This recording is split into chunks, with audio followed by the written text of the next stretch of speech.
Gift Nifty, ये नाम आजकल बहुत सुनने में आ रहा है ना। पर सवाल ये है कि आखिर ये है क्या भला, और क्यों हर कोई कह रहा है कि ये भारतीय बाजार के लिए एक बहुत बड़ा एक गेम चेंजर साबित होने वाला है। चलिए आज इसी पहेली को सुलझाते हैं। तो आज हम क्या क्या जानने वाले हैं।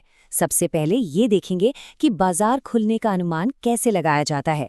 फिर हम चलेंगे भारत की जीएफटी सिटी के अंदर, समझेंगे कि ये पूरा मामला सिंगापुर से गुजरात कैसे शिफ्ट हुआ। निफ्टी और गिफ्ट निफ्टी में क्या फर्क है ये भी देखेंगे। और आखिर में भारत की एम्बिशंस क्या हैं और इससे निवेशकों और देश को क्या फायदे हैं। तो चलिए शुरू करते हैं पहले सवाल से। एक ऐसी पहेली जो हर ट्रेडर और इन्वेस्टर के दिमाग में घूमती है।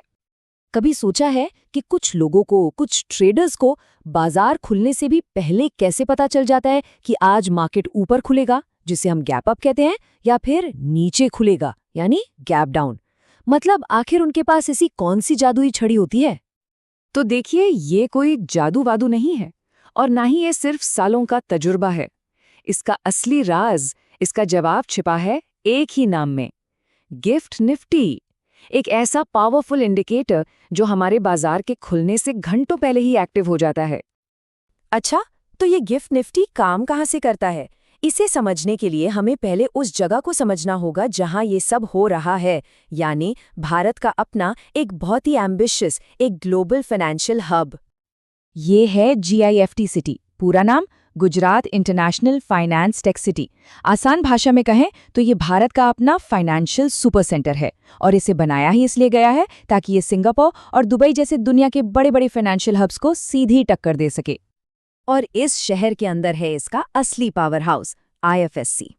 ये एक तरह का स्पेशल जोन है जहां के नियम कानून बाकी देश के मुकाबले काफी अलग और फ्लेक्सिबल हैं। अब सवाल उठता है, ऐसा क्यों किया गया? सीधा सा जवाब है, ताकि दुनिया भर का पैसा, दुनिया भर का इन्वेस्टमेंट बिना किसी रुकावट के भारत की तरफ आए। और ये कोई छोटी मोटी बात नहीं है। भारत के जो दो सबसे बड़े स्टॉक एक्सचेंज हैं, बीएसई और एनएससी, दोनों ने ही गिफ्ट सिटी में अपनी अपनी इंटरनेशनल सब्सिडरीज, मतलब अपनी इंटरनेशनल ब्रांच खोल दी हैं। तो इतना तो साफ है कि यहाँ कुछ बहुत ही बड़ा पक रहा है। तो ठीक है, जगह समझ आ गई, नियम समझ आ गए। अब बात करते हैं मेन कैरेक्टर की, गिफ्ट निफ्टी की। तो ये है क्या, आया कहाँ से, और हाँ, इसका सिंगापुर वाले एसजीएक्स निफ्टी से क्या लेना देना है? गिफ्ट निफ्टी, इसे हमारे जाने पहचाने निफ्टी 50 का जुड़वां भाई समझ सकते हैं।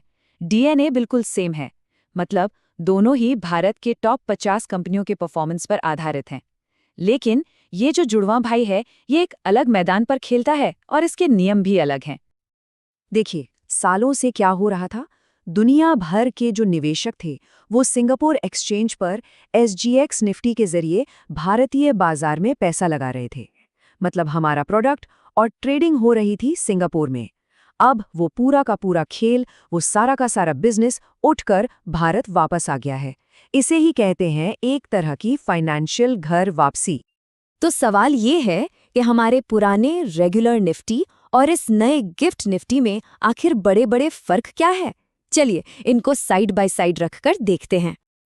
अब जरा इस टेबल पर ध्यान दीजिए, क्योंकि यहीं पर सारा खेल छिपा है। सबसे पहला और सबसे बड़ा फर्क, करेंसी। हमारा निफ्टी रुपये में ट्रेड होता है, लेकिन गिफ्ट निफ्टी ट्रेड होता है यूएस डॉलर में। ये विदेशी निवेशकों के लिए बहुत बहुत बड़ी बात है। क्यों? क्योंकि इससे उनका करेंसी बदलने का झंझट और रिस्क दोनों खत्म हो जाता है। दूसरा बड़ा फर्क, इसमें ट्रेड कौन करता है? ज्यादातर विदेशी निवेशक और एनआरआईज। और अब आता है सबसे बड़ा गेम चेंजर, ट्रेडिंग के घंटे। जहां हमारा एनएससी सिर्फ 6.5 घंटे के लिए खुलता है, वहीं गिफ्ट निफ्टी लगभग 21 घंटे ट्रेड होता है। जी हाँ, 21 घंटे। 21 घंटे, सोचिए जरा, इसका मतलब क्या है? इसका मतलब ये है कि जब भारत में रात हो रही होती है, हमारा मार्केट बंद होता है, उस वक्त अमेरिका या यूरोप में कोई बड़ी खबर आती है तो उसका असर तुरंत गिफ्ट निफ्टी पर दिखने लगता है। और बस वहीं से हमें अगले दिन हमारे बाजार के खुलने का एक बहुत मजबूत संकेत मिल जाता है। ये एक ऐसी खिड़की है जो ग्लोबल मार्केट पर कभी बंद ही नहीं होती। तो अब आते हैं सबसे बड़े सवाल पर कि आखिर भारत को इतना बड़ा, इतना महंगा प्रोजेक्ट बनाने की जरूरत ही क्यों पड़ी? इसके पीछे का क्यों समझना बहुत जरूरी है। और इसका जवाब एक ऐसी प्रॉब्लम में छिपा है जो दशकों से हमारे देश के फाइनेंशियल सिस्टम को परेशान कर रही थी। समस्या ये थी कि भारत का पैसा, भारत का ही बिजनेस भारत से बाहर जा रहा था। वो सारा फाइनेंशियल बिजनेस, वो अच्छी खासी नौकरियां, वो टैक्स का पैसा जो भारत की तिजोरी में आना चाहिए था, वो सब जा रहा था सिंगापुर, दुबई जैसे देशों में।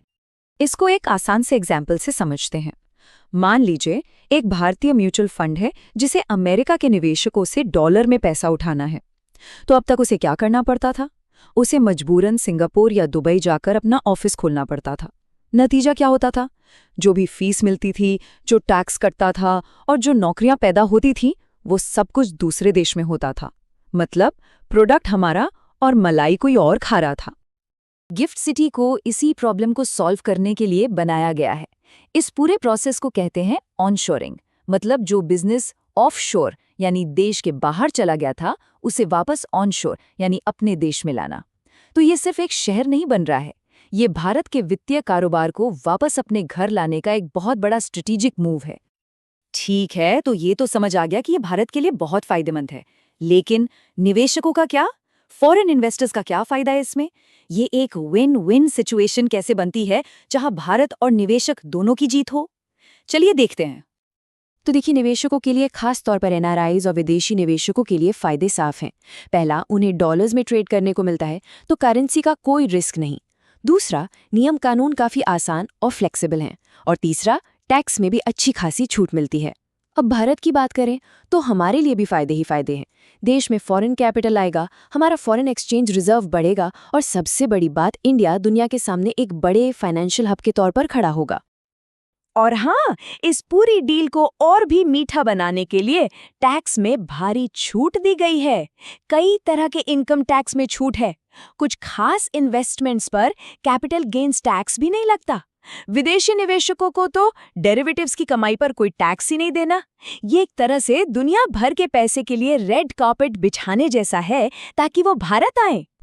तो आखिर में एक ही सवाल बचता है, क्या गिफ्ट सिटी और गिफ्ट निफ्टी सिर्फ एक और फाइनेंशियल एक्सपेरिमेंट है, या ये सच में वो गेम चेंजर साबित होगा जो भारत को ग्लोबल फाइनेंस के सेंटर में लाकर खड़ा कर देगा? देखिए, इसका जवाब तो आने वाला वक्त ही देगा, लेकिन एक बात तो पक्की है, खेल अब वाकई बदल चुका है।